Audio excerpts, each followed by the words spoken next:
Abra sua Bíblia comigo, por favor, em Isaías 53. Depois, no finalzinho da mensagem, vamos passar um vídeo. Não sei se está disponível. Está pronto? Vídeo, tá? Vídeo, está pronto? Tá, ok. Eu dou o sinal de quando passar. Ele faz parte da mensagem. Isaías 53. Certo? Esse capítulo de Isaías 53, Daniel capítulo 10, é considerado pelo povo de Israel os dois capítulos praticamente mais importantes da Bíblia, especialmente porque eles falam sobre o Messias. Daniel capítulo 10, 9 e 10, fala sobre o trajeto do Messias, algo tão claro sobre o Messias. Messias, que é o nosso Jesus, o Yeshua HaMashiach, que é o nome dele, dado pelo anjo. Ele não foi ainda revelado para o povo de Israel. Israel ainda é como que a saudação é ao Messias que virá. E nós, claro que ele virá também arrebatar a sua igreja, mas essa saudação para nós é ao Messias que já veio. Diga para a pessoa do seu lado: ao Messias que já veio. Então, aqui está o título de Isaías 53. É o sofrimento do servo do Senhor. E vou fazer a leitura de dois versículos, os dois últimos versículos, 11 e 12. A minha mensagem pode ser chamada: apresenta-me tuas mãos. Apresenta-me as tuas mãos. Possivelmente isso é o que nós vamos ouvir lá no céu, quando terminarmos a nossa jornada, não logo que chegarmos no céu. Há uma sequência de fatos, escatológicos, porque no arrebatamento, nós não haverá uma ordem. Então, no final, lá na frente, quando o Senhor for distribuir os galardões, nós vamos nos apresentar perante Ele e Ele vai perguntar, mais ou menos trazendo aqui para a nossa realidade: apresente-me, ou apresenta-me as tuas mãos. Isto é, o que você fez na terra. Que nós conhecemos Jesus, o Espírito Santo revelou-nos quando ouvimos o Evangelho e fizemos a aliança com Cristo. O Espírito Santo nos revelou, e numa revelação que continua paulatina, não é? Contínua. Quem é o Senhor Jesus? E a nossa vida aqui, o que seremos, ou o que somos, o que faremos, será limitada no conhecimento que temos de Cristo. Quanto menor o meu conhecimento de Jesus, menor será a minha ação de fé, resposta de fé para a eternidade. Vamos fazer até coisas grandes aqui para esse mundo, mas que algumas não vão ter muito sentido para a eternidade. Nós podemos fazer grandes coisas aqui na terra e também grandes coisas para Deus, fazer um trabalho material, temporário e também o eterno. Mas muitos, por causa da falta do conhecimento do Senhor Jesus não vão fazer muito para Ele. Então, no final lá, nós vamos apresentar as nossas mãos para Deus. E a Bíblia diz que o Senhor vai enxugar dos nossos olhos, o que mesmo? Quem lembra? Apocalipse. Todas as lágrimas, não é? O Senhor vai enxugar dos nossos olhos, né? Todas as lágrimas. Então, certamente alguém que foi muito dedicado, fiel, consagrado, viveu uma vida temente a Deus, sem muita chance, mas foi fiel, leu a Bíblia toda, né? Tem cristãos que já tem aí, quem sabe, 20 anos de convertido, nunca leu a Bíblia toda.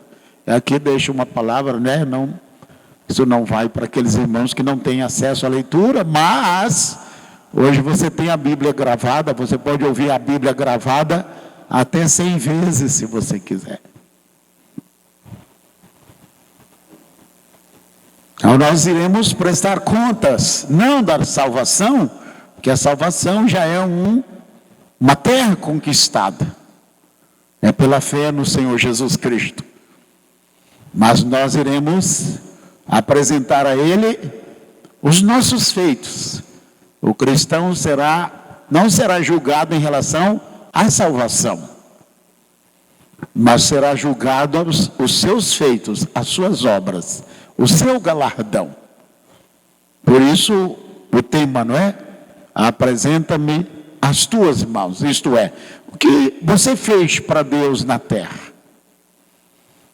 E para você não pensar que estou perdido, nós estamos no versículo, né? O Senhor enxugará dos nossos olhos todas as lágrimas. Nós iremos ver então aquele irmão, aquela irmã tão fiel, que evangelizou, visitou as pessoas no nome do Senhor, pregou, ganhou vidas para Cristo, orou, jejuou, consagrou em favor de povos, tribos, línguas, nações. Algumas deram suas vidas para Cristo. E no dia da recompensa, um vai receber uma coroa, né? Aquela coroa linda. Tem 4 tipos de coroas.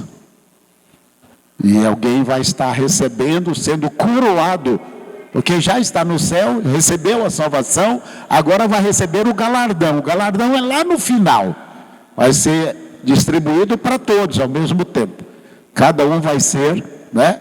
Suponhamos, a pessoa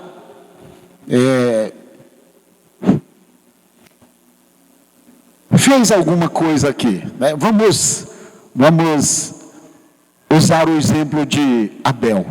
A Bíblia diz que Abel, a fé dele foi tão forte, tão forte, tão forte, que depois de morto, quem completa? Ainda fala. Como é que Abel fala depois de morto? Dá até uma coisa esquisita, né? A Bíblia tá. Isso é, o testemunho de Abel ainda fala hoje. Há pessoas que dizem, olha, se Abel foi fiel, eu vou ser fiel também. Então, o galardão de Abel ainda não completou, só vai completar quando Deus terminar o programa dele na terra, porque muitas pessoas serão inspiradas pelo testemunho de Abel. Aplauda o Senhor, dê um brado de vitória. Amém. Incrível isso, né? As sementes que semeamos, aquilo que plantamos, vai brotar, ficar brotando. Então a pessoa vai receber aquela coroa linda, cheia de pedras preciosas, né? Uma coroa tão grande, quase que não dá para ver o irmão andando nas ruas da Nova Jerusalém. De tão grande a coroa, está vendo o irmão vindo lá? Eu estou vendo uma coroa enorme, né? Aí na hora o irmão vai dizer, ou a irmã, não é? Não foram tão zelosos assim, não tiveram tempo para Deus, né? Tanta coisa, ocupações. Jesus ficou em 3º, 4º, 5º lugar. Não tinha tempo para ler a Bíblia, tá?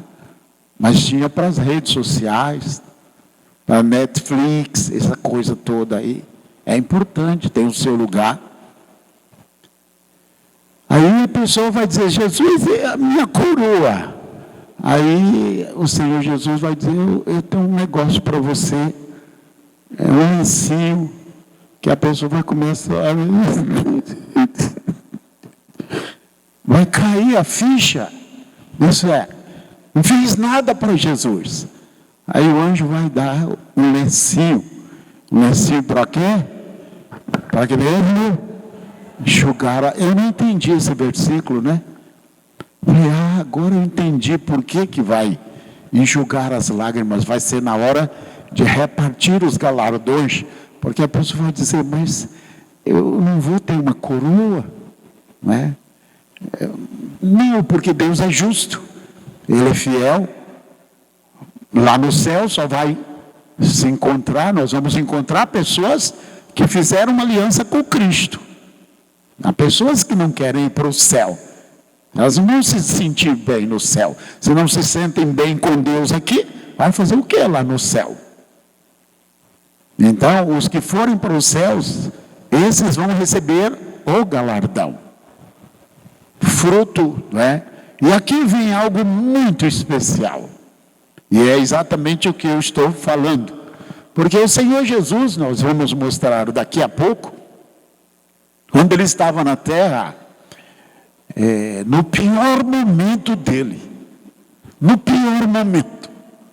E aqui estão esses dois versículos. Ele conseguiu ver toda a igreja reunida, né? Povos, tribos, de todos os povos, tribos, línguas e nações. Ele viu aqueles que foram salvos. A totalidade de todos os salvos. Certamente o Espírito de Deus mostrou para ele, não é? Deu para ele uma visão. Olha o que você conquistou com sua morte, com seu sangue. Eu creio que foi aquilo que deu a força para o Senhor Jesus sofrer, pagar um preço tão alto. Injustiça, não é? O Herodes e o Pilatos estavam brigados.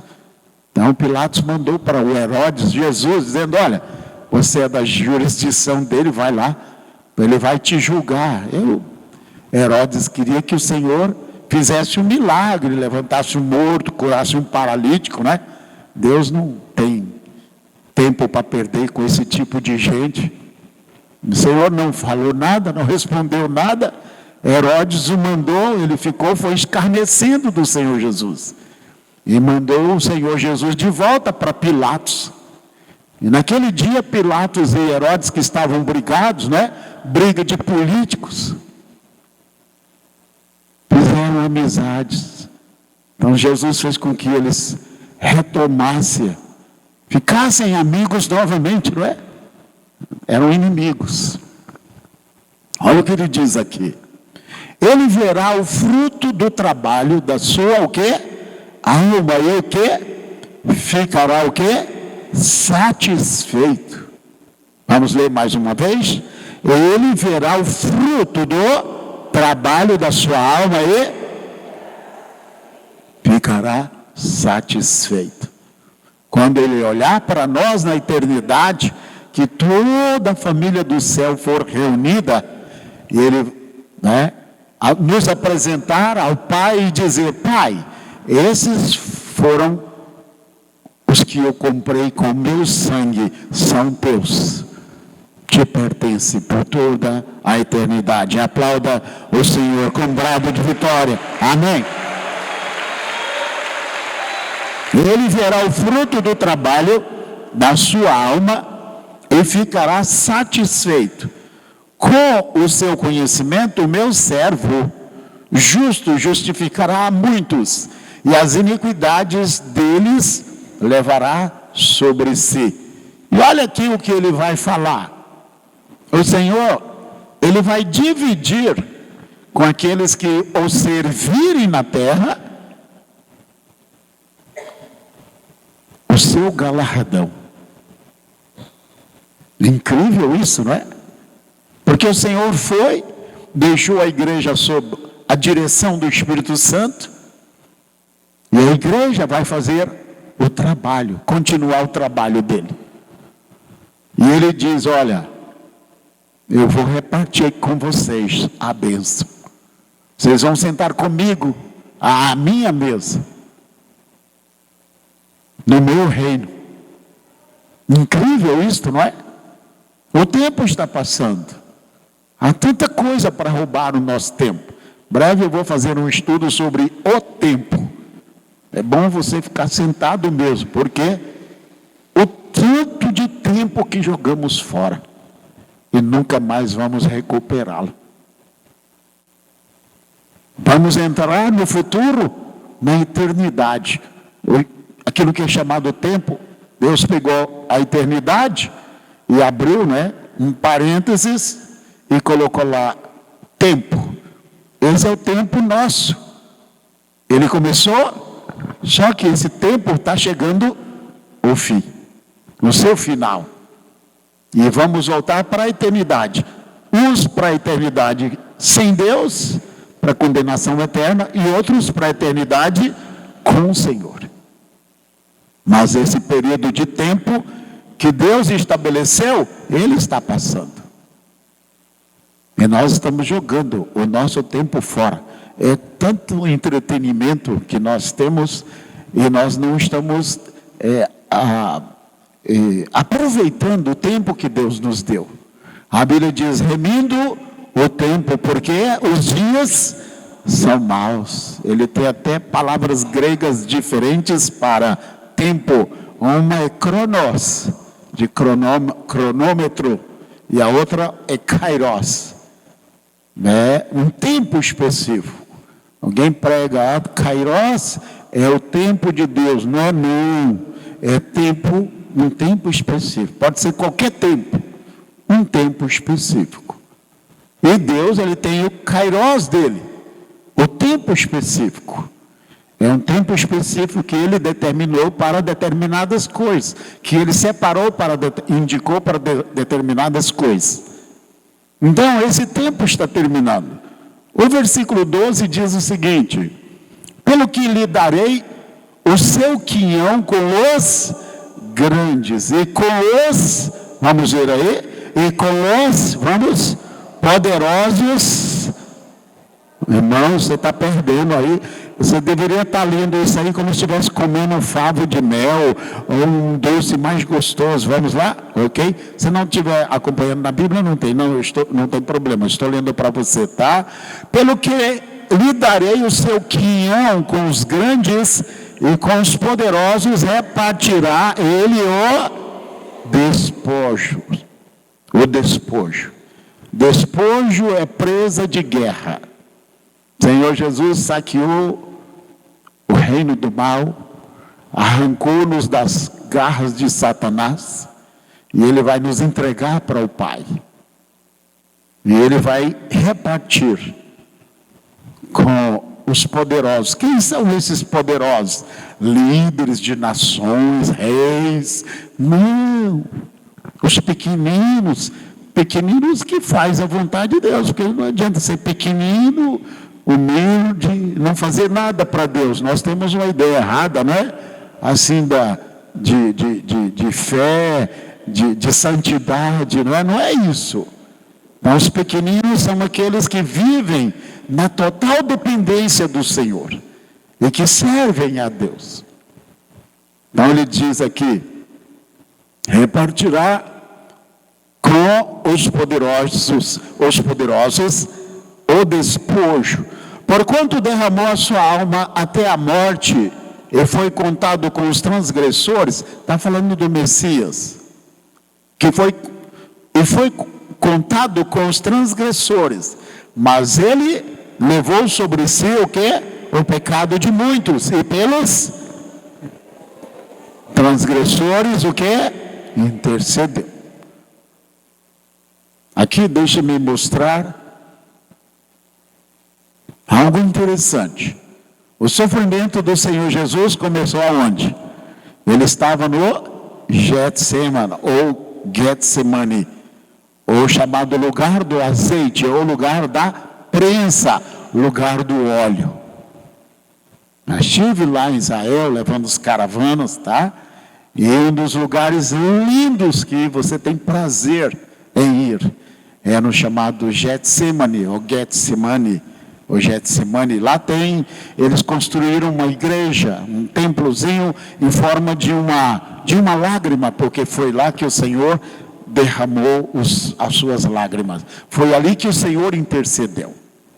Eles têm mais ou menos o local. Olha, nós acreditamos que foi ali. Então o Senhor Jesus começa a sua batalha ali na prensa, no óleo. Para se fazer azeite tem que espremer as uvas, a azeitona, não é isso mesmo? Tá, me ajuda aí. A uva também tem que espremer, né? Tem que pisar. Então o azeite, ele é feito na prensa. Um primeiro azeite é para comer, para dar para o templo, para acender as lâmpadas, é o melhor azeite. Aí vem o segundo, tá? Também para comer. O terceiro vai fazer sabão, fazer um monte de coisas, tá? Mas o melhor azeite, Jesus, ele foi prensado ali no Getsemane. E quando ele foi prensado, ele estava naquele momento de oração. Diga oração. Diga momento de oração. Poucas pessoas dobram os joelhos hoje e ficam meia hora, 15, 20 minutos em oração. Porque você dobrou os joelhos para orar, o diabo vem logo e vai dizer, não vai orar. Ou vai mandar uma mensagem, alguma coisa, ou a pessoa vai ficar curiosa ali, não vai coçar a mão, não vai aguentar, vai pegar no celular, senão, né?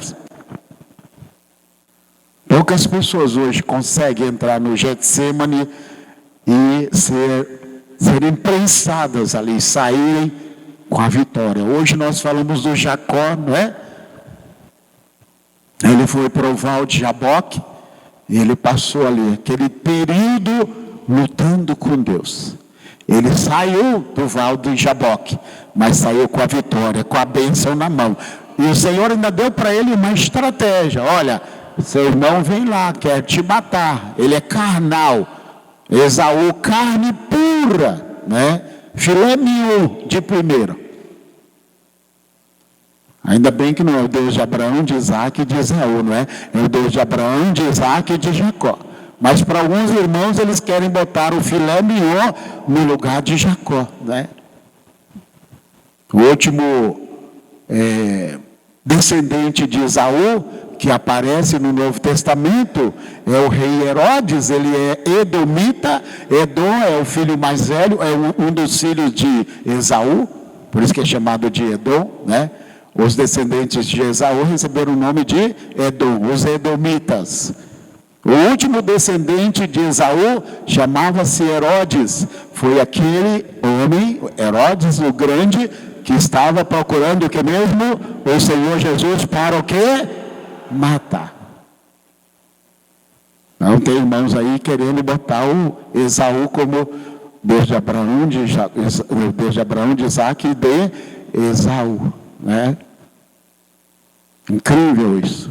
Então, o último descendente de Esaú queria assassinar, matou as crianças, matou os inocentes lá em Belém, procurando assassinar o Senhor Jesus Cristo. E ele queria assassinar, matar o Messias, descendente de Esaú. Tá? Então aqui o Senhor Jesus, ele está no Getsemane, e ele fica ali, ele precisa batalhar ali, ele precisa travar uma guerra, ele precisa sair daquele lugar, porque dali ele iria enfrentar o sofrimento, a angústia, a humilhação, desprezo, cuspe, bofetadas, iriam arrancar as barbas dele, puxar à força. Ele ia sofrer muito, mas primeiro ele ia ganhar aquela vitória. Ele ia pedir a força. Ele precisou de tanta força que um anjo veio do céu ali e o confortava. Diga para a pessoa do seu lado: não desista da oração, meu irmão. Você sabe que há pessoas que não oram mais, que não tem mais desejo por orar. Eu não acredito mais em oração. Há pessoas que não oram mais. Diga para a pessoa do seu lado: não desista da oração, meu irmão. Senhor Jesus, ele orava. Ele travou uma batalha ali no Getsemane. Antes de ir para a cruz, ele passou um tempo ali orando, intercedendo. Aquele momento onde ele travou uma grande batalha. Uma certa vez eu estava na convenção da Donep, no Rio de Janeiro, e quem estava pregando era um homem missionário americano chamado Dave Robson. E ele falando sobre fé. E ele tocou no assunto da oração, incentivando aqueles empresários, que a Donep, era a convenção da Donep, empresários, homens e mulheres de negócio, profissionais liberais, tá? Então, ali eles faziam: irmãos, nós estamos precisando construir aqui as nossas dependências para a nossa convenção, não queremos fazer aqui mais neste local, vamos levantar aqui uma oferta, eu preciso de 100 pessoas, cada um para dar 100 mil, estou dizendo: irmão, já tem aqui mais de 100 pessoas, tal. Eu vi um irmãozinho assim, de camiseta, polo, né, tal, na frente, alguém diz: irmão, é para orar depois, a gente vai orar depois, agora a gente está aqui levantando uma oferta, a gente está, sabe, o líder estabeleceu aqui, tá? Aí ele diz: não, eu entendi, eu quero ser o primeiro a dar 100 mil de oferta. Um garoto, um empresário, parece que tinha vindo de helicóptero, de avião particular de outro país para a convenção. Pensava que era um garoto. Eles: não, eu sei, eu ouvi o apelo. Eu quero ser o primeiro a dar os meus 100 mil. E ele falou sobre não desista da oração. E ele contou que uma mulher, ela teve uma filha, a filha nasceu ela nasceu deformada. Em uma certa altura da vida, eles começaram a orar por ela, e muita gente foi orar por ela. Quando chegava, ela estava na cama, aquela menina, tinha aparência talvez de uma idade de uns 13 anos, tá? E ela era tão deformada que a pessoa diz: não, eu vou lá orar por ela. Não, Deus vai operar o milagre, tá? Só de olhar para a menina, eles diziam, a fé batia asas, né? E voava na hora. Vamos embora. A pessoa desistia. A boca era para cá, a mão para cá, o pé para trás. A menina era toda torta, toda torta. As pessoas, quando olhavam para ela, sentiam medo. Assim, quando ia orar: olha, como é que a gente vai? Isso aqui tem que ser sinais, um prodígio, uma maravilha, não é cura. Aqui é algo de nível muito alto da operação do Senhor. Então, no mesmo momento, desistia de orar, porque a fé, batia asas, a pessoa desconversava e ia embora. Mas aquela mãe orando, né? Diga: mãe ora, diga: mãe ora. As mães antigamente oravam, né? Orando, clamando a Deus, clamando. Nunca desistiu de orar. Nunca deixou o seu Getsemane. Um dia, a mãe estava fazendo crochê, ou tricô, não sei, muita diferença, né? Mas estava ali, e a menina sentada ali, né, no localzinho dela, E a mãe ali, certamente em espírito de adoração, crendo, nunca perdeu a fé. David Robson contou isso lá, botou todo mundo para chorar. Não teve ninguém que não chorasse naquele dia, naquela convenção. Ele estava com um intérprete muito bom. Cara, era bom demais. Um velhinho, mas excelente intérprete. E ele disse que a mãe, quando estava fazendo o seu tricô, o seu crochê ali, trabalhando, feliz, crendo no Senhor, nunca desistiu de orar pela sua filha. Ela disse que viu, ele falou, ela viu uma nuvem entrar no quarto, naquele quarto. Era uma nuvem pequena, foi crescendo, ficou diante dela mais ou menos assim, e olhou para ela. E aquela nuvem, de dentro da nuvem sai um anjo, mas ela viu que não era o anjo, ela conheceu na hora, era o Senhor Jesus. E o Senhor Jesus olhando para ela olhando para o Senhor Jesus, mas ela não estava preocupada com o Senhor Jesus olhando para ela. E assim num gesto, Senhor, Senhor, Senhor, é ali. Instruindo o Senhor, né? Aquele que conhece tudo o que tem no universo, né? Para frente, para trás, para cima, para baixo. Aí o Senhor foi lá, olhou para ela e disse, eu vi por causa da sua fé. Eu vi por causa da sua oração. E em outra palavra, agora vamos cuidar da menina. Tocou a mão na menina, a mão voltou para o lugar, a boca que era aqui voltou para o lugar, o olho que era virado voltou para o lugar, o pé voltou para o lugar, a menina se levantou e ela e a filha deram glória a Deus, a menina passou a caminhar. Aplauda o Senhor! Deus ainda faz isso, e Ele vai fazer quando a igreja voltar a orar novamente. Não fez isso no passado. Ele descansou no Senhor, creio que há 2 ou 3 anos. Mas quando ele pregou na Doneb, diz, olha, essa mulher, ela viajou o mundo todo com essa filha, testemunhando do poder de Deus. Eu vi por causa da sua fé. Você não desistiu de orar. Por isso que hoje o inimigo não deixa uma pessoa dobrar joelhos. Tem pessoas que nem agradecem o pão que comeu, quanto mais fazer oração. Pastor, nem a minha comida eu agradeço. Como é que eu vou saber de Getsemane, de prensa? Mas aí os milagres não acontecem mais, como nós vimos acontecer no passado. Então o Senhor Jesus, Ele começa a batalha dele no Getsemane. Dali ele vai para a sua batalha. E ele não pode recuar.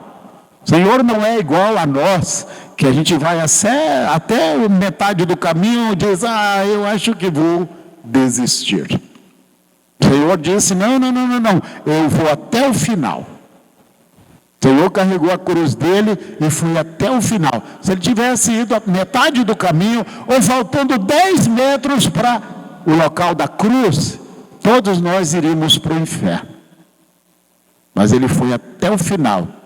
Até no final ele gritou em grego, não é? Tetelestai, que quer dizer, está consumado. Isso é, o que eu tinha de fazer está feito. E o efeito da minha atitude vai acontecer. Isso é, se o diabo caiu em desgraça, agora sim ele está literalmente, eternamente desgraçado para sempre. Não tem recurso, não tem volta, não tem apelo. Ele foi batido o martelo de uma forma que não tem jeito de reverter a situação do diabo e o dos seus anjos. E os anjos que ficaram com Deus, eles consolidaram a sua decisão no sentido de, olha, é isso mesmo, eu decidi ficar ao lado do Senhor, não seguir o diabo, e é isso mesmo que eu fiz e é o que eu vou sempre sustentar. Então ele diz aqui, tá? Pelo que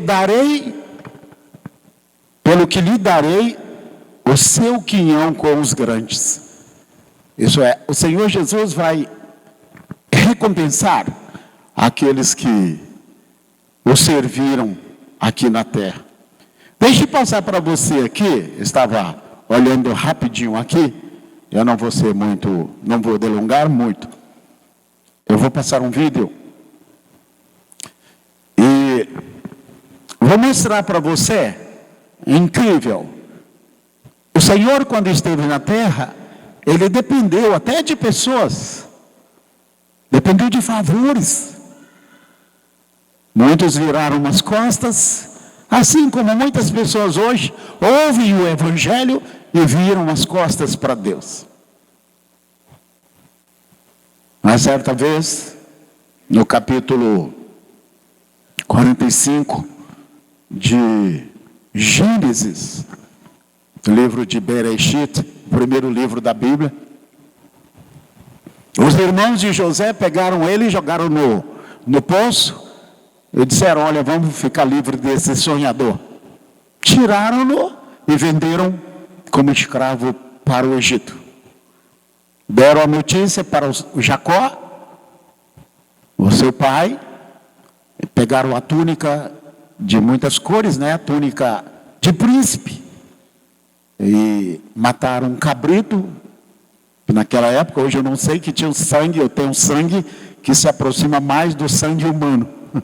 Para o Jacó não desconfiar, mataram um animal, um cabrito, e mesclaram a roupa, não é, a túnica do José, e entregaram para o Jacó e diz, olha, veja se é do teu filho. O Jacó envelheceu, ele, se definhou, ele chorou até não tem mais lágrima.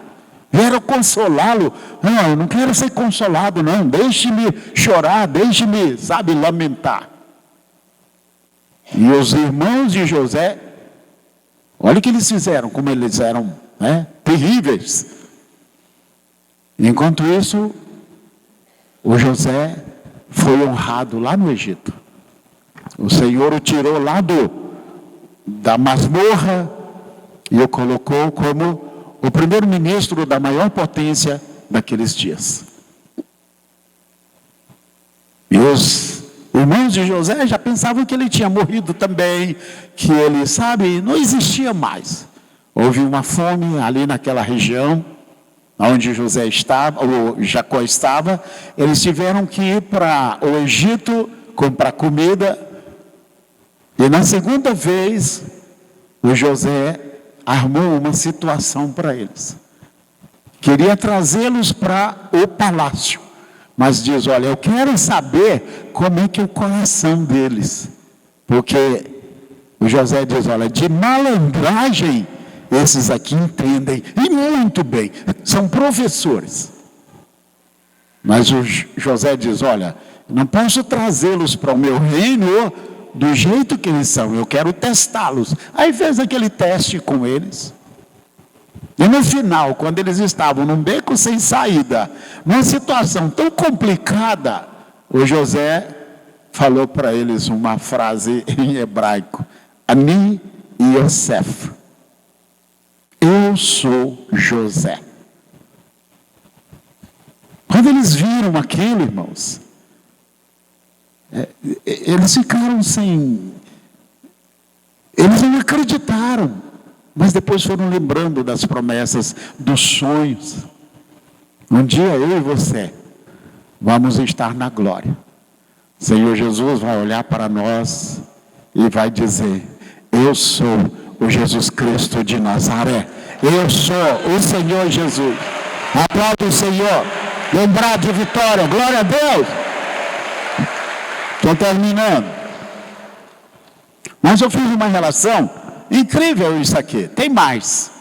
Por exemplo, eu não mencionei que o Senhor Jesus, ele mandou 2 discípulos dizer: olha, entre na cidade, vocês vão ver um homem carregando um jarro na cabeça. Não era muito comum isso. Aí pergunte para eles: aonde é a sala que está preparada para que o Messias, para que o Senhor Jesus faça a Páscoa com seus discípulos? Então certamente o Senhor falou com ele por o sonho, revelação. Incrível, não é? Deixa-me mostrar aqui. Porque o Senhor Ele vai honrar aqueles que o serviram na terra. Há pessoas que não estão fazendo nada para Deus. Aliás, estão fazendo nada para nada. Mas muito menos para Deus. O tempo está passando. E nós não estamos fazendo nada para Deus. Um dia o Senhor vai se revelar a nós do céu. Ele vai dizer: Ani, Yeshua HaMashiach, Ben Ha-Elohim, Filho do Deus vivo. E nós iremos ver, mas é esse o Senhor? E vamos dizer: mas eu deveria ter feito mais para o Senhor. Eu deveria ter feito mais para Deus. Eu já falei para você uma experiência incrível, da rainha da Inglaterra. Eu creio que foi a rainha Vitória. Uma mulher muito poderosa, muito poderosa. De vez em quando ela tirava suas roupas reais e saía andando pelos campos ali. E um dia ela foi apanhada por uma chuva. E ela passou por um local, e havia uma casa de um camponês. E ela dirigiu-se àquele camponês perguntando se ele não teria, por gentileza, um guarda-chuva para emprestá-la até que ela chegasse à sua casa. Ela não se identificou. Ela queria um guarda-chuva emprestado. E ela diz: depois eu devolvo para o Senhor. Aquele homem mal-humorado, né? Tem gente mal-humorada, né? Não dá um sorriso, não dá. Só olha para problema, não tá? E aquele homem mal-humorado, sabe? Olha, foi lá, pegou um guarda-chuva qualquer, não sei se rasgado, quebrado. Olha, tem esse aqui, se servir, tá bom. Se não quiser, deixa aí. Ela disse: muito obrigado. Aí deu o jeito dela, né? Mulher inteligente. E foi para casa. No outro dia, o camponês está lá na sua casa, tranquila. Aí chega uma guarda real. Aqueles caras ali do palácio, não é? De Buckingham, eu creio que dali, não é? E diz: olha. Ele diz: olha, meu Deus, e quem sou eu para receber esses homens? São servos da realeza. Eu não estou preparado, eles estão vindo para a minha casa. Preocupado. E eles disseram: o senhor é fulano de tal? Sim, senhor. Sua Majestade, a rainha da Inglaterra, manda devolver o seu guarda-chuva e agradecê-lo, dizendo que você prestou a ela um grande serviço. E foram embora. E aquele homem quer saber o resultado dele? Quer saber o resultado dele? É o que nós vamos fazer quando chegarmos no céu. Aqueles que não fizeram nada para Cristo. Ele ficou a vida dele, o resto da vida dele foi: ah, se eu soubesse. Ah, se eu soubesse. Oh, não, se eu soubesse, não pode. Aí veio a minha rainha, a maior mulher de todos os tempos, ou daquela geração, esteve aqui na minha casa, me pediu um favor, um guarda-chuva. Ah, se eu soubesse que era ela. se eu soubesse, se eu soubesse. Diz que o homem quase que pira.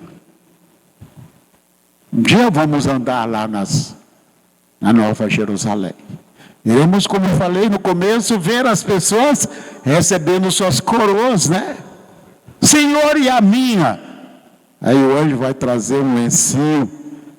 Toma aqui, ó, sua recompensa, porque você não tinha tempo, né? Nunca pôde fazer nada. Nem a Bíblia toda. Você diz que é a palavra de Deus, que amava a palavra de Deus, mas nunca leu nem a Bíblia toda. Cara, toma aqui um lencinho para cumprir a palavra, né? Ele vai enxugar dos nossos olhos toda lágrima. Espero que não se cumpra em nós, né, dessa forma. Pessoas que serviram ao Senhor na terra, porque a Bíblia diz, pelo que lhe darei o seu quinhão com os grandes. E com os poderosos. Quantos são poderosos aqui? Diga amém. No Senhor. Diga, eu sou poderoso no Senhor. Quando eu acompanho a igreja primitiva, lá em países comunistas, né? Coreia do Norte, China, países muçulmanos, missionários sendo assassinados por amor a Cristo. Enquanto eu e você temos essa liberdade, né?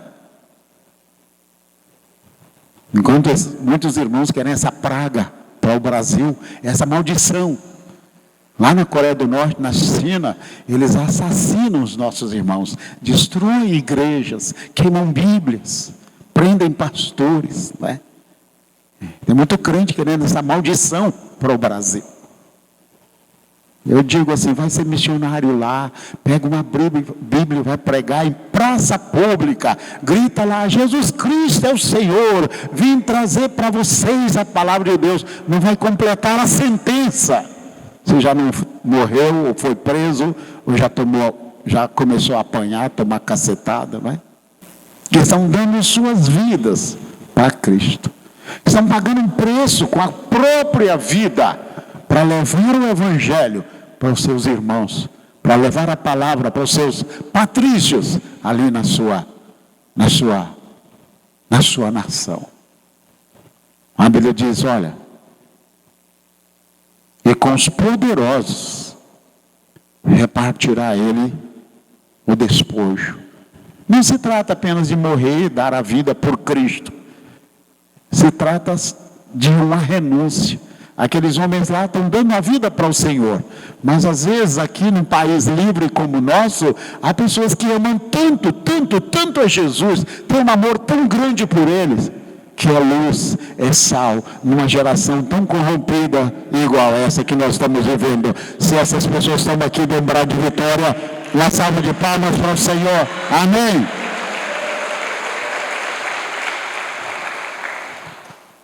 Vou colocar aqui 5 pessoas que serviram o Senhor na terra. O Egito, diga o Egito. Pergunta, o que o Egito fez? O Senhor tem na palavra dele um plano especial lá no Egito. Eu estava no Egito e eu vi um pregador falando, o Egito vai se converter. E diz por quê? Porque um dia o Egito abriu as portas e acolheu Jesus Cristo na terra deles. Aplauda ao Senhor. Amém. Mais forte esse brado de vitória. O descendente de Esaú, né? Foi tentando assassinar o Cristo. E o anjo diz, fuja para o Egito. E o Egito abriu as portas. Os sábios do Oriente vieram de longe, alguns dizem que da Caldeia, não é? Alguns colocam magos, não, eram sábios do Oriente. Eles vieram e trouxeram, deixa-me colocar aqui, não é uma poupança, não é? Um investimento, ouro, incenso e mirra. Fizeram um cálculo do valor do presente que o Senhor ganhou. Foi um valor realmente, né, muito abençoado. Quem sabe esse dinheiro que ele usou para essa viagem, para, né, cobrir a sua despesa, ouro, incenso e mirra. Eles vieram de longe trazer o presente para o Senhor.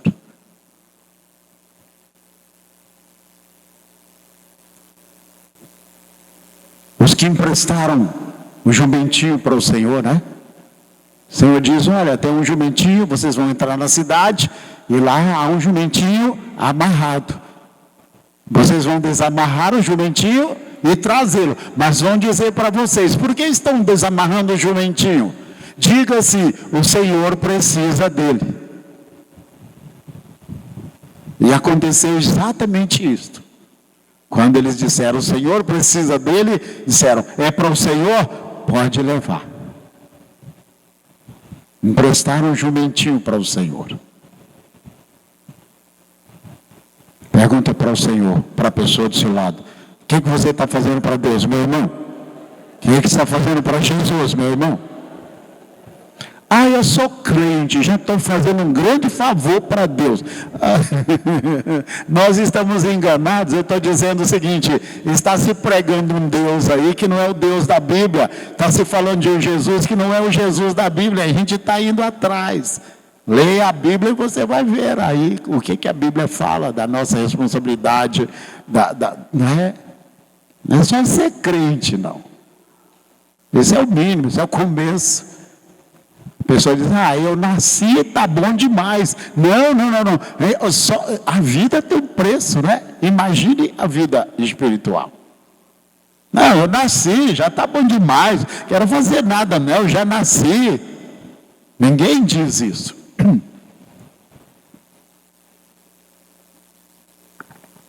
No capítulo 8 de Lucas, só ele registra isto. O Senhor Jesus, ele tinha um suporte financeiro aqui na terra. Ele fazia as missões. E a Bíblia diz que algumas mulheres, ainda diz o nome delas, elas sustentavam, investiam no ministério do Senhor Jesus. Vamos aplaudir o Senhor pela vida dessas mulheres. Amém, glória a Deus. E elas abençoavam: Senhor, a gente vai cobrir essa viagem, só vai para tal lugar, olha, está precisando da comida, está precisando, olha, os apóstolos, né? 12 homens, uma equipe ali, um grupo, havia necessidade de recursos, e essas mulheres, a Bíblia diz, sustentavam o Senhor Jesus com seus bens. Diz, pode ler lá, Lucas 8, de 1 a 3, ainda fala o nome delas. José de Arimateia e Nicodemos. Eles, quando o Senhor Jesus morreu, ele não tinha lugar nem para ser sepultado. O José de Arimateia e o Nicodemos, eles tomaram conta do corpo do Senhor Jesus. Embalsamaram. Arrumaram um túmulo de um rico para ele. O Senhor Jesus, ele tinha uma túnica sem costura. Lembra que quando os soldados estavam distribuindo, né, os bens do Senhor Jesus, havia uma túnica sem costura. Era algo feito, um tecido, algo incrível. Alguém deu para ele. Roupa de príncipe. De tecida, sem costura. Fazia parte dos utensílios, dos bens do Senhor. Essa aqui me impressiona. Mas me impressiona mesmo. Esse aqui me impressiona.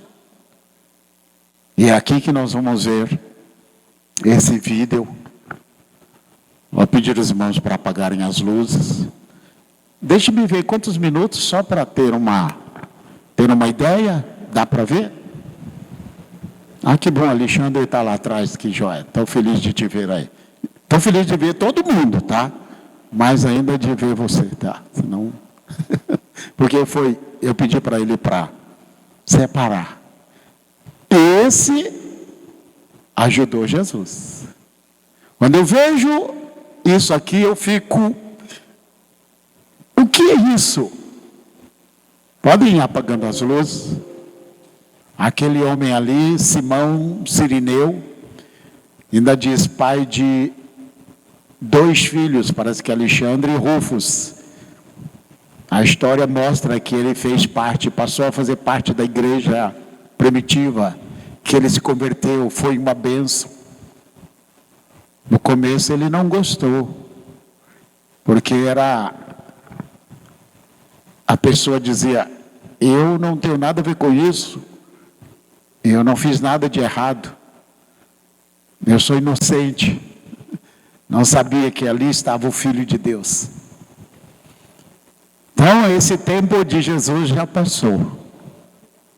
Quando eu vejo o Senhor, eu não vejo mais isso, porque a Bíblia diz que ele ascendeu-se ao céu e está à destra do Pai.